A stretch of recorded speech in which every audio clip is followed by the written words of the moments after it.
നമസ്കാരം. വെളിച്ചം വീഴുന്ന വേദികളിൽ അനേകം താരങ്ങൾ ജനിക്കും. എന്നാൽ കാലം എത്ര മുന്നോട്ട് പോയാലും പ്രകാശം മങ്ങാതെ നിൽക്കുന്നവർ വളരെ ചുരുക്കം മാത്രമാണ്. അത്തരത്തിൽ ഇന്ത്യൻ സിനിമയുടെ ആകാശത്ത് 4 പതിറ്റാണ്ടിലേറെയായി തിളങ്ങുന്ന നക്ഷത്രമാണ് മമ്മൂട്ടി. 72ാമത് ദേശീയ ചലച്ചിത്ര പുരസ്കാര പ്രഖ്യാപനത്തിൽ ഭ്രമയുഗം എന്ന ചിത്രത്തിലെ അതുല്യ പ്രകടനത്തിന് മികച്ച നടനുള്ള ദേശീയ പുരസ്കാരം സ്വന്തമാക്കിയ മമ്മൂട്ടി തന്റെ കരിയറിലെ 4ാമത്തെ ദേശീയ പുരസ്കാരമാണ് സ്വന്തമാക്കുന്നത്. ഇതൊരു വ്യക്തിയുടെ വിജയമല്ല, അഭിനയം എന്ന കലയോടുള്ള അടങ്ങാത്ത സമർപ്പണത്തിന്റെ ദേശീയ അംഗീകാരമാണ്. കഥാപാത്രങ്ങളായി ജീവിക്കാനാണ് അദ്ദേഹം അഭിനയിക്കുന്നത്, അഭിനയിക്കാനല്ല കഥാപാത്രങ്ങളെ സൃഷ്ടിക്കുന്നത്. അതുകൊണ്ടാണ് ഓരോ കഥാപാത്രവും സിനിമ കഴിഞ്ഞാലും പ്രേക്ഷകരുടെ മനസ്സിൽ ജീവിച്ചുകൊണ്ടേയിരിക്കുന്നത്.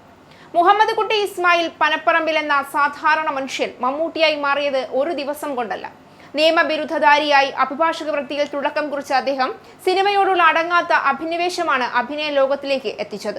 ചെറിയ വേഷങ്ങളിൽ നിന്ന് നായക പദവിയിലേക്കും അവിടെ നിന്ന് ഇന്ത്യൻ സിനിമയുടെ അഭിനയ ശിഖരങ്ങളിലേക്കുമുള്ള യാത്ര കഴിവും കഠിനാധ്വാനവും ചേർന്നെഴുതിയ വിജയകാവ്യമാണ്. 1980കളിൽ തന്നെ മലയാള സിനിമയിലെ ശക്തമായ സാന്നിധ്യമായി മാറിയ മമ്മൂട്ടി ഓരോ ദശാബ്ദവും പുതിയ മമ്മൂട്ടിയെ പ്രേക്ഷകർക്ക് പരിചയപ്പെടുത്തിക്കൊണ്ടേയിരുന്നു.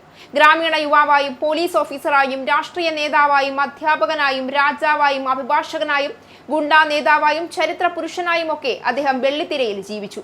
കഥാപാത്രങ്ങളുടെ രൂപവും ഭാഷയും ശരീരഭാഷയും ശബ്ദവുമെല്ലാം അത്ഭുതപ്പെടുത്തുന്ന വിധത്തിൽ മാറ്റിയെടുക്കുന്ന അദ്ദേഹത്തിന്റെ കഴിവ് ഇന്ത്യൻ സിനിമയിൽ തന്നെ അപൂർവമാണ്. ദേശീയ ചലച്ചിത്ര പുരസ്കാരങ്ങൾ അദ്ദേഹത്തിന്റെ അഭിനയയാത്രയിലെ സുപ്രധാന നാഴികക്കല്ലുകളാണ്. 1989 ഒരു വടക്കൻ വീരഗാഥ, മതിലുകൾ എന്നീ ചിത്രങ്ങളിലെ പ്രകടനങ്ങളിലൂടെ ആദ്യ ദേശീയ പുരസ്കാരം. 1993 വിധേയൻ, പൊന്തന്മാട എന്നീ സിനിമകളിലൂടെ 2ാം ദേശീയ അംഗീകാരം. 1999 ഡോക്ടർ ബാബാ സാഹിബ് അംബേദ്കർ എന്ന ചിത്രത്തിൽ ചരിത്ര പുരുഷനെ അനശ്വരമാക്കിയ പ്രകടനത്തിന് 3ാം ദേശീയ പുരസ്കാരം. ഇപ്പോൾ ഭ്രമയുഗം 4ാമത്തെ ദേശീയ കിരീടം അദ്ദേഹത്തിന്റെ ശിരസിൽ ചാർത്തിയിരിക്കുന്നു. 3 വ്യത്യസ്ത കാലഘട്ടങ്ങളിലും വ്യത്യസ്ത ശൈലിയിലുള്ള കഥാപാത്രങ്ങളിലൂടെയും ദേശീയ ജൂറിയെ വിസ്മയിപ്പിക്കാൻ കഴിഞ്ഞത് അദ്ദേഹത്തിന്റെ അഭിനയ വൈഭവത്തിന്റെ തെളിവാണ്. ഭ്രമയുഗം മമ്മൂട്ടിയുടെ കരിയറിലെ മറ്റൊരു വിസ്മയമായിരുന്നു. സിനിമ മുഴുവൻ നിറഞ്ഞു നിൽക്കുന്ന ദുരൂഹതയും ഭയവും അധികാരവും നിശബ്ദതയും അദ്ദേഹം കണ്ണുകളിലൂടെ മാത്രം പ്രേക്ഷകരിലേക്ക് എത്തിച്ചു. പല രംഗങ്ങളിലും സംഭാഷണങ്ങളെക്കാൾ ശക്തമായി സംസാരിച്ചത് അദ്ദേഹത്തിന്റെ മുഖഭാവങ്ങളായിരുന്നു. ശബ്ദത്തിന്റെ ഉയർച്ച താഴ്ചകൾ, കണ്ണുകളുടെ തീക്ഷ്ണത, ശരീരഭാഷയുടെ നിയന്ത്രണം, ഇതെല്ലാം ചേർന്നപ്പോൾ അത് അഭിനയം എന്നതിനേക്കാൾ കഥാപാത്രത്തിന്റെ ആത്മാവായി മാറി. പ്രായം കൂടുമ്പോൾ അഭിനയം ക്ഷയിക്കുമെന്ന പൊതുബോധത്തെ അദ്ദേഹം ഓരോ ചിത്രത്തിലും തിരുത്തിക്കൊണ്ടേയിരിക്കുകയാണ്. മമ്മൂട്ടിയുടെ കരിയറിലെ ഏറ്റവും വലിയ പ്രത്യേകത സ്വയം ആവർത്തിക്കാത്തതാണ്. ഒരേ തരത്തിലുള്ള കഥാപാത്രങ്ങളിൽ സുരക്ഷിതമായി തുടരാൻ അദ്ദേഹം ഒരിക്കലും ശ്രമിച്ചിട്ടില്ല. പുതുമയുള്ള സംവിധായകരോടും പരീക്ഷണാത്മക സിനിമകളോടും എന്നും തുറന്ന മനസ്സാണ് അദ്ദേഹം സ്വീകരിച്ചത്.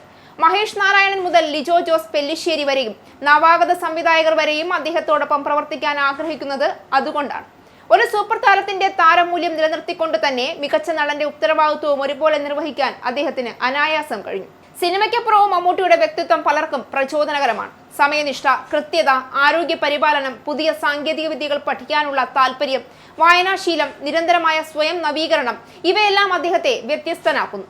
ഒരു കഥാപാത്രത്തിനായി എത്ര വലിയ തയ്യാറെടുപ്പും നടത്താൻ മടിയില്ലാത്ത നടനാണ് അദ്ദേഹം. അതുകൊണ്ട് തന്നെ ഓരോ പുതിയ സിനിമയും ഇനി എന്താണ് മമ്മൂട്ടി ചെയ്യാൻ പോകുന്നതെന്ന ആകാംക്ഷയാണ് പ്രേക്ഷകരിൽ സൃഷ്ടിക്കുന്നത്. മലയാള സിനിമയെ ദേശീയ തലത്തിൽ കൂടുതൽ ഉയരങ്ങളിൽ എത്തിക്കുന്നതിലും മമ്മൂട്ടിയുടെ സംഭാവന വലുതാണ്. വാണിജ്യ സിനിമകളിലും കലാമൂല്യമുള്ള സിനിമകളിലും ഒരുപോലെ മികവ് തെളിയിക്കാൻ അദ്ദേഹത്തിന് സാധിച്ചിട്ടുണ്ട്.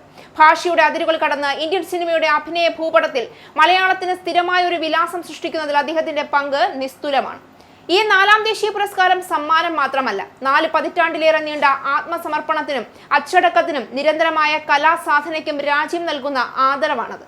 ഓരോ പുരസ്കാരവും അദ്ദേഹത്തിന്റെ യാത്രയിലെ ഒരു നാഴികക്കല്ലാണ്, അവസാന ലക്ഷ്യമല്ല. അതുകൊണ്ടാണ് ഓരോ സിനിമയിലും വീണ്ടും തുടക്കക്കാരന്റെ ആവേശത്തോടെ അദ്ദേഹം ക്യാമറയ്ക്ക് മുന്നിൽ നിൽക്കുന്നത്. മലയാള സിനിമയുടെ ചരിത്രം എഴുതുമ്പോൾ അനേകം മഹാനടന്മാരുടെ പേരുകൾ രേഖപ്പെടുത്തും. എന്നാൽ അഭിനയത്തെ ജീവിതമാക്കിയവരുടെ പട്ടികയിൽ മമ്മൂട്ടിയുടെ പേര് എപ്പോഴും മുൻനിരയിലായിരിക്കും. പ്രായത്തെ വെല്ലുവിളിച്ചും കാലത്തെ അതിജീവിച്ചും കഥാപാത്രങ്ങളിൽ സ്വയം ലയിച്ചും മുന്നേറുന്ന ഈ മഹാനടൻ ഇന്നും തെളിയിക്കുന്നത് ഒരു സത്യം മാത്രമാണ്: സൂപ്പർ താരങ്ങൾ കാലത്തിനനുസരിച്ച് മാറാം, പക്ഷേ മഹാനടന്മാർ കാലത്തെ തന്നെ മാറ്റിയെഴുതും.